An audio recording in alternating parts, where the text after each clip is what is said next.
নমস্কার বন্ধুরা, অনুর খাবার ঘরে সবাইকে স্বাগত। আজ আমি নিয়ে এসেছি ফুলকপির পকোড়া।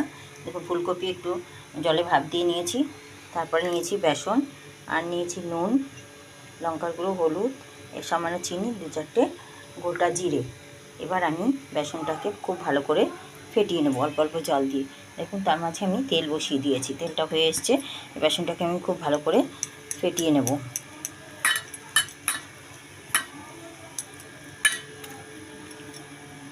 খুব অল্প অল্প করে জল দেবো, একবারে জল দিলে পাতলা হয়ে যাবে। সেই জন্য অল্প অল্প জল দিয়ে আমি বেসনটাকে খুব ভালো করে মিশিয়ে নেব।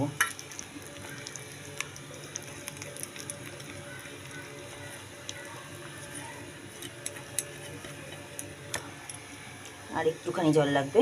দেখুন, অনেকটাই মিশে গেছে। এবার আর একটু ফাটিয়ে নিলেই হয়ে যাবে আমার রেডি ব্যাটারটা। ব্যাটার রেডি হয়ে গেলেই আমি তেলে ছাড়তে পারবো।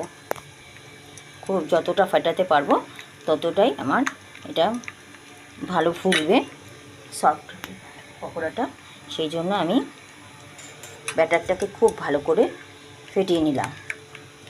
দেখুন, এবার যতক্ষণ না এরকম হবে ততক্ষণ আমরা ফেটাতে থাকবো। তারপর আমি দেখুন তেলটা গরম হয়েছে কিনা বুঝবো কী করে। দেখুন, তেল গরম হয়ে গেছে অলরেডি।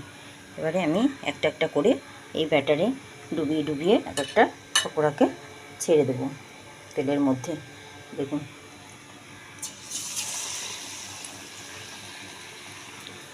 একটা একটা ডুবাবো, খুব ভালো করে ডুবাবো যাতে ব্যাটারটার গায়ে লাগে। আর তারপরে তেলে ছেড়ে দিচ্ছি। আঁচটা একটু বাড়িয়ে দিচ্ছি প্রথমে, তারপর আস্তে আস্তে কমিয়ে কমিয়ে ভাজবো।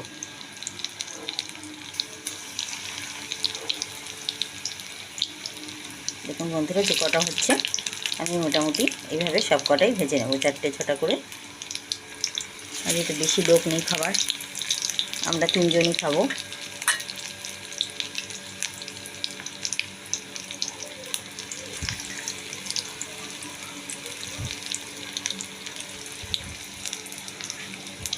এবার আঁচটা একটু কমিয়ে দিলাম। দেখুন, আমি ভেজে দেখাচ্ছি। সবগুলো একবারে দিলে উল্টাতে পারবো না, সেজন্য আমি একটু হাতটা ধুয়ে নিচ্ছি। ধুয়ে আমি পকোড়াটা উল্টে দিচ্ছি।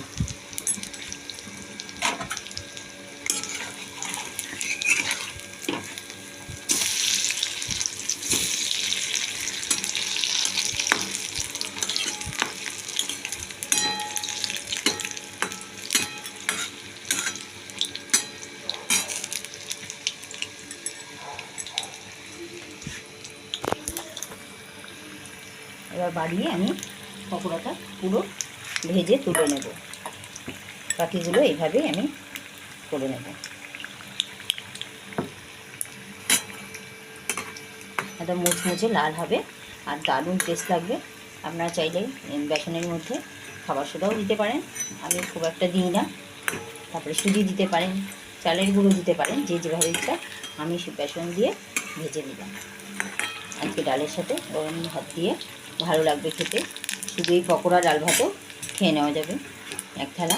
সেই জন্য আমি এইভাবে এগুলোকে ভেজে নিলাম। আপনারা ভেজে খেয়ে দেখবেন, খুব সাধারণ ঘরে থাকা জিনিস দিয়ে চটপট পকোড়া বানান আর খান। মুখে লেগে থাকার মতো টেস্টি। আর শীত তো একদম শেষ, গরম খুব পড়ে গেছে। এখন আর আমাদের ফুলকপি শেষ হয়ে যাবে, তখন পকোড়া খাওয়াটা একটু অন্যরকম পকোড়া হবে। ফুলকপি বাঁধাকপি শেষ হয়ে যাবে। সেই জন্য আমরা এই লাস্ট মনে করুন শেষের দিকে আমরা এই ফুলকপি পকোড়া খেয়েছি, বাঁধাকপি খেয়েছি, কড়াইশুঁটি খেয়েছি। এখন আমি ফুলকপিটা বানাবো অনেক দিন ধরেই ভাবছি। আর সব গ্যাস হয়, এই হয় সে হয় করে আর খাওয়া হয় না। কিন্তু জল গেলে নিলে কিছু হয় না, জলটা ফেলে দিলে। তেল কম দিয়ে যদি রান্না করি অসুবিধে নেই, কিন্তু পকোড়াতে তেল কম দিয়ে করা যায় না। সেই জন্য আমরা ভালো করে ছেঁকে তুলব, যাতে কিনা তেল না থাকে পকোড়ার মধ্যে। সেই জন্য আমি নিয়ে নেবো একটা টিস্যু নিয়ে টিস্যুর ওপরে আমি তুলে রাখবো, তাহলে তেলটা ছেঁকে যাবে।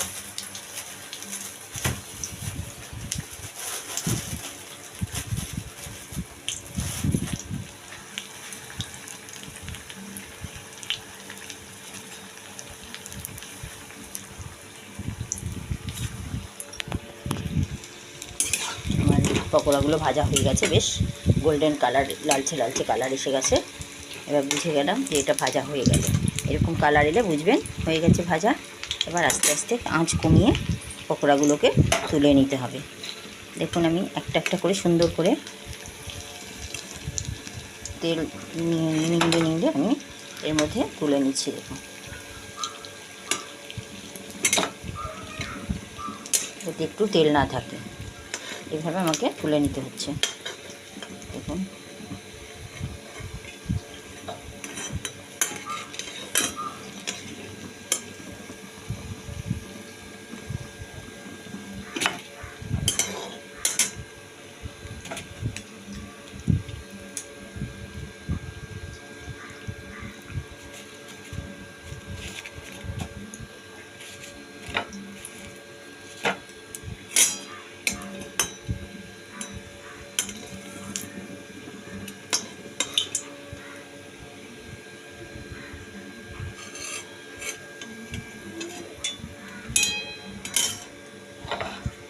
আমার 1 প্লেট পকোড়া ভাজা হয়ে গেছে।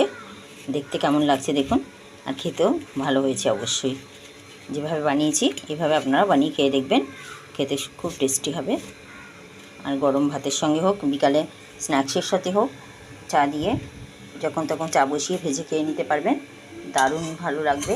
এরকম নতুন নতুন রান্না পেতে চ্যানেলটি সাবস্ক্রাইব করবেন, লাইক শেয়ার করতে ভুলবেন না। আমি এইভাবে সমস্ত পকোড়াগুলো ভেজে নেব, আপনারা অবশ্যই খাবেন কিন্তু করে, আর কমেন্টে জানাবেন কেমন লাগছে। খুব সামান্য উপকরণ দিয়ে, ঘরে থাকা জিনিস দিয়ে করে নিতে পারবেন।